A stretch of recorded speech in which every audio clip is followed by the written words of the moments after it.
C'était hier dans un parc populaire de la capitale suédoise. Stockholm in times of corona. Stockholm au temps du corona, dit l'homme qui filme, un peu perplexe. Et il n'est pas le seul. Contrairement au reste de l'Europe, le pays a décidé de ne pas confiner sa population. In Sweden, things look almost normal. Les coiffeurs et tous les commerces sont ouverts et les terrasses remplies, comme si de rien n'était. Mais le pays est bel et bien frappé par le virus. 16 755. Selon les derniers chiffres, la Suède vient de passer la barre des 2000 morts. Comparé à ses proches voisins, ça représente 20 décès par 100 000 habitants, contre 3 en Finlande et en Norvège, et 6 au Danemark. On en est à 14 au Québec. Les hôpitaux suédois n'ont jamais été submergés, ni les services de réanimation.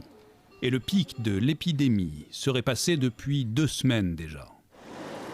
La Suède a misé sur la responsabilité des citoyens qui ne doivent pas se rassembler à plus de 50.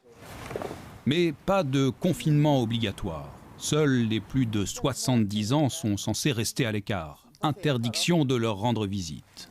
Il faut observer une distance entre les clients dans les restaurants sous peine d'être fermés. Et il y a moins de tables sur les terrasses des bars.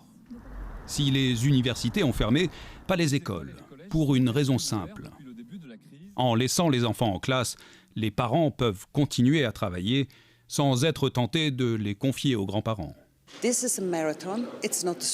C'est la phrase que répète le gouvernement. Se débarrasser du coronavirus, c'est un marathon, pas un sprint. En d'autres termes, des mesures plus douces seront acceptées plus longtemps. Moins de restrictions et un bilan enviable pour d'autres pays européens. La France, l'Italie et l'Espagne sont à bien plus de 20 morts par 100 000 habitants. Mais les démographies sont différentes.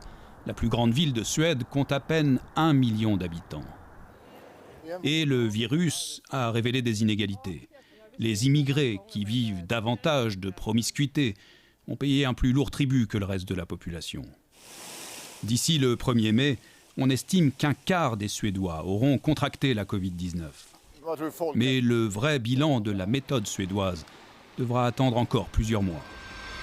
Ici Mathieu Prost, Radio-Canada, Montréal.